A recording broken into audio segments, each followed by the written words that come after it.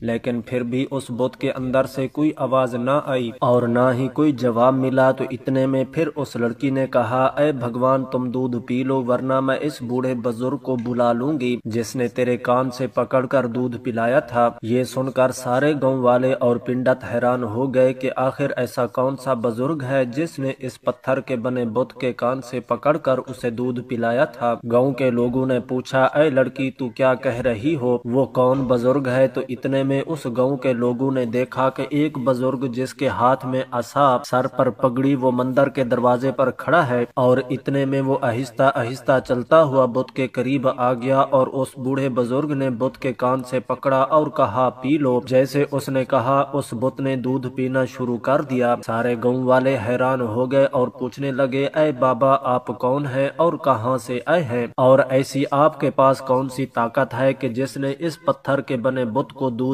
پینے پر مجبور کر دیا؟ تو اس نے کہا اے لوگو یہ بات تم نہیں سمجھ سکتے جو میں تمہیں بتانا چاہتا ہوں، لہٰذا ان سب چیزوں کے پوچھنے کا تمہیں کوئی فائدہ نہیں۔ گاؤں کے لوگوں نے اس کی بڑی منتیں کی لیکن وہ وہاں سے چلا گیا۔ اب پورے گاؤں کے اندر چہمے گویاں ہوئی تھی کہ ایک انسان کے پاس ایسی کون سی طاقت ہے جس نے ایک پتھر کے بنے بت کو دودھ پلانے پر مجبور کر دیا۔ اور جب یہ بات پورے گاؤں کے اندر پھیلی تو ایک نوجوان جو کہ اپنے بوڑھے ماں باپ کے ساتھ اس گاؤں کے اندر رہتا تھا، جو کہ مسلمان تھا، اس نے بوڑھے ماں باپ کے ساتھ چلتے ہوئے یہ خبر سنی، بڑا حیران ہوا اور جب اس نے تحقیق کی تو اسے پتا چلا کہ ایک بوڑھے بزرگ نے مندر کے اندر موجود بت کو دودھ پلایا۔ نوجوان نے اس بزرگ کو تلاش کرنے کی بڑی کوشش کی لیکن اس کو تلاش نہ کر سکا، لیکن اب اس کے دل میں تجسس ہونے لگا کہ میں اس راز سے پردہ اٹھا کر رہوں گا، اگر اس راز سے پردہ اٹھ گیا تو اس گاؤں کی تقدیر بدل سکتی ہے، اگر وہ مجھے بوڑھا بزرگ مل گیا تو میں اس پورے گاؤں کی تقدیر بدل سکتا ہوں۔ اسی دوران ایک قافلہ ایرانی شہر کی طرف جا رہا تھا، تو جب اس بات کی خبر اس نوجوان کو لگی تو وہ بھی اس قافلے کے ساتھ چل پڑا، کیونکہ ایران میں اس نوجوان کا ایک تاجر دوست رہتا تھا۔ اس نے سوچا اگر میں اپنے تاجر دوست کے پاس گیا تو وہ مجھے سلطان صلاح الدین ایوبی رحمت اللہ علیہ کی عدالت میں ضرور لے جائے گا۔ قافلہ شہر کے اندر پہنچا، سارے تاجر اپنی اپنی منزل کو چلے گئے اور وہ اپنے دوست کے پاس گیا اور کہا ہمارے گاؤں کے اندر ایک عجیب و غریب مسئلہ ہوا ہے جس نے پورے گاؤں کو بلا کے ہلاک کر رکھ دیا، تو مجھے سلطان معظم کے پاس لے چلو تاکہ میں سلطان معظم سے مدد حاصل کر سکوں۔ صرف واحد انسان سلطان صلاح الدین ایوبی ہیں جو اس بوڑھے بزرگ سے اس کے راز کے بارے میں معلوم کر سکتے ہیں۔ تاجر نے کہا جس انسان کے بارے میں تم جاننا چاہتے ہو یا جس کے پاس تم جانا چاہتے ہو، تمہیں اس کے پاس جانے کے لیے کسی سفارش کی ضرورت نہیں، اس کا دربار ایسا دربار ہے جس کے اندر وزیر اور فقیر ایک ساتھ جا سکتے ہیں، لہٰذا بلا جھجک تم سلطان صلاح الدین ایوبی کے دربار میں چلے جاؤ، تیری فریاد ضرور سنی جاوے گی۔ وہ نوجوان بڑا خوش ہوا اور کہا کہ اب میرا کام بن جائے گا۔ وہ سیاہ گھوڑے پر سوار ہوا اور سلطان صلاح الدین ایوبی کی خدمت میں حاضر ہوا۔ سلطان صلاح الدین ایوبی رحمت اللہ علیہ نے دیکھا کہ اس نوجوان کے چہرے پر ایک امید۔ سلطان صلاح الدین ایوبی نے پوچھا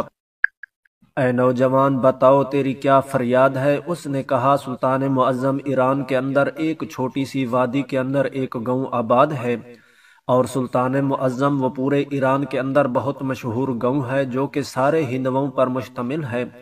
سلطان معظم ہندواؤں کے گاؤں کے اندر پچھلے تقریباً 30 سے 35 سال پرانے مندر کے اندر آج تک کوئی ایسا واقعہ نہیں ہوا جو کہ اب ہوا، اور اس واقعے نے سارے گاؤں کے لوگوں کو حیران کر دیا۔ یہ سن کر سلطان صلاح الدین ایوبی نے کہا، کیا ہوا اس مندر کے اندر؟ تو اس نے کہا، سلطان معظم، بتایا گیا کہ پنڈت کی بیٹی دودھ کا برتن لے کر بھگوان کے آگے بیٹھ گئی تو بھگوان نے دودھ نہ پیا، اور اب اس کی بیٹی نے دیکھا کہ بھگوان میرے کہنے پر دودھ نہیں پی رہا، تو اس نے سر مارنا شروع کر دیا، اور حتیٰ کہ اس نے اپنے آپ کو اتنا زخمی کر دیا کہ اس کے سر سے خون بہنا شروع ہوا۔ تو اتنے میں ایک بزرگ مندر کے اندر داخل ہوا جس نے بت کے کان سے پکڑا اور بت کو دودھ پینے کا حکم دیا، اور سلطان معظم حیرت کی بات یہ ہے کہ اس بت نے دودھ پی لیا، دودھ پینے کا حکم دیا، اور سلطان معظم حیرت کی بات یہ ہے کہ اس بت نے دودھ پی لیا۔ اور سلطان معظم دوسرے دن جب گاؤں کے لوگوں نے پنڈت کی بیٹی کو کہا کہ تم اپنی بات کو ثابت کرو، تو سلطان معظم پھر اس بوڑھے بزرگ نے اس لڑکی کی عزت کو بچاتے ہوئے اس بھگوان کے کان سے پکڑ کر کہا، تو اس پتھر کے بت نے دودھ پی لیا۔ لیکن سلطان معظم اس کے بعد وہ بزرگ ایسا کہیں غائب ہوا کہ میں اس کو تلاش نہ کر سکا۔ سلطان معظم، آپ اس گاؤں کے اندر چلیں اور اس حقیقت کے بارے میں پتہ لگائیں کہ آخر بت کے اندر کوئی راز چھپا ہوا ہے یا اس بوڑھے کے اندر۔ یہ سن کر سلطان صلاح الدین ایوبی بڑے حیران ہو گئے کہ ایک پتھر کا بنا بت کیسے دودھ پی سکتا ہے، آخر اس بوڑھے بزرگ نے ایسا کیا کیا اور آخر اس کے پیچھے کیا راز ہے۔ سلطان صلاح الدین ایوبی کو اس معاملے میں بہت تجسس ہونے لگا، اور سلطان صلاح الدین ایوبی گھوڑے پر سوار ہوئے اور اسی وقت اس نوجوان اور اپنے چند سپاہیوں کے ساتھ گاؤں کی طرف سفر شروع کر دیا۔ اور 2 دن کے سفر کے بعد جب سلطان صلاح الدین ایوبی گاؤں کے اندر پہنچے تو سلطان صلاح الدین ایوبی سیدھا اس مندر کے اندر داخل ہوئے۔ سلطان صلاح الدین ایوبی نے دیکھا کہ اس مندر کے اندر ایک بت پڑا ہوا ہے جو کہ بہت ہی پرانا لگ رہا تھا۔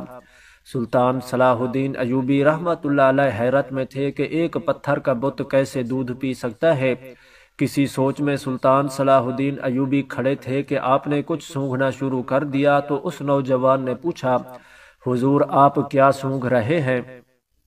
تو سلطان صلاح الدین ایوبی رحمت اللہ علیہ نے اس نوجوان کو کہا کہ اس مندر کے اندر کوئی ایسی شخصیت داخل ہوئی جس کے جسم سے نکلنے والی خوشبو اتنی تیز تھی کہ اس کی خوشبو ابھی تک اس مندر کے اندر موجود ہے، اور یہی خوشبو مجھے اس بزرگ تک لے جائے گی۔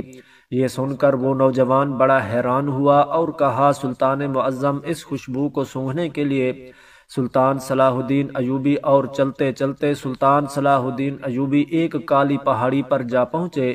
تو جا کر دیکھا تو ایک بوڑھا بزرگ اللہ کی عبادت میں اتنا مشغول تھا کہ ارد گرد وحشی جانور بھی اس کو اللہ کی عبادت کرتا ہوا دیکھ کر خوش ہو رہے تھے۔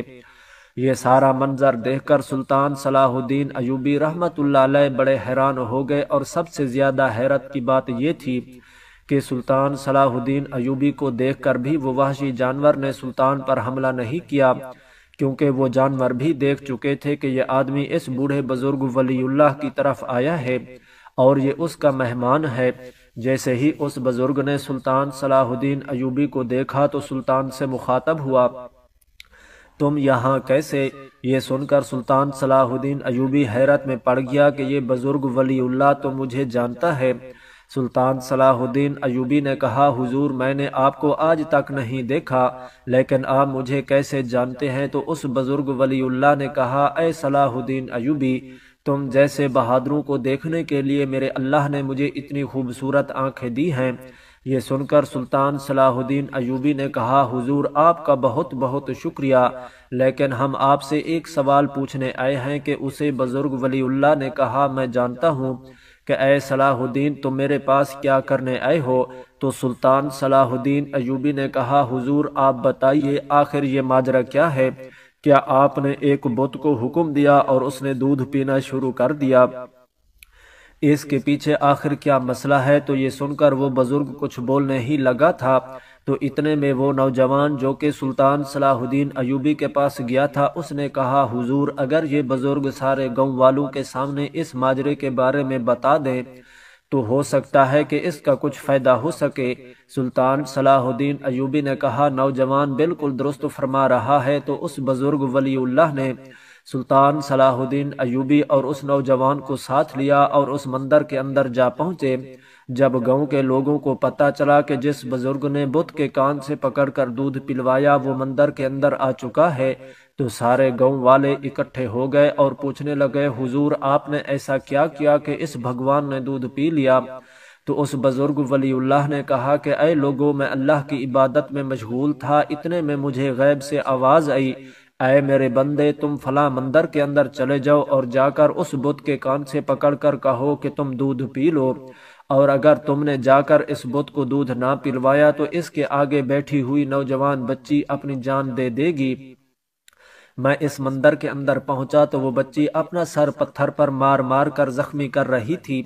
تو میں نے اس بت کو کہا کہ اللہ کے حکم سے یہ تم دودھ پی لو، اور اللہ کے حکم سے اس بت نے دودھ پی لیا۔ اور جب دوسرے دن پھر میں عبادت میں مشغول تھا تو پھر مجھے غیب سے آواز آئی اے میرے بندے جاؤ اس بت کے کان سے پکڑ کر کہو دودھ پی لے ورنہ اس بچی کی عزت خراب ہو جائے گی۔ تو میں نے آ کر بت کے کان سے پکڑ کر کہا اے بت اللہ کے حکم سے دودھ پی لو، تو اس بت نے دودھ پی لیا۔ تو سارے ہندوؤں نے کہا حضور یہ کون سی طاقت ہے؟ آخر اتنی بڑی طاقت کہاں سے آتی ہے؟ تو یہ سن کر اس بزرگ ولی اللہ نے کہا کہ یہ سب طاقت ہمارے دین اسلام کی ہے۔ تو یہ سن کر سارے گاؤں والوں نے کہا حضور ہم نے ساری زندگی اس پتھر کے بت کے آگے پوجا کرتے رہے، لیکن ہماری اتنی پوجا کرنے کے باوجود اس میں ذرا حرکت نہ آئی، لیکن آپ نے ساری زندگی اس بت سے نفرت کی پھر بھی آپ کے حکم پر اس نے دودھ پی لیا۔ ہم بھی آپ کا دین اپنانا چاہتے ہیں۔ اور اس کے بعد اس بزرگ ولی اللہ نے سارے ہندوؤں کو ایک ساتھ کلمہ پڑھایا اور ایک ہی وقت کے اندر وہ سارے کا سارا گاؤں مسلمان ہو گیا۔ سلطان صلاح الدین ایوبی رحمت اللہ علیہ اس گاؤں والوں کو مبارکباد دینے کے بعد اس راز سے پردہ اٹھانے کے بعد دوبارہ وطن لوٹ آئے۔ اس نوجوان کی بہادری اور سلطان صلاح الدین ایوبی رحمت اللہ علیہ کی بہادری کی وجہ سے سارے کا سارا گاؤں مسلمان ہو گیا، اور جہالت میں پڑے ہوئے لوگ نہ جانے کتنے عرصے سے ایک بت کو خدا مان رہے تھے وہ راہ راست پر آ گئے۔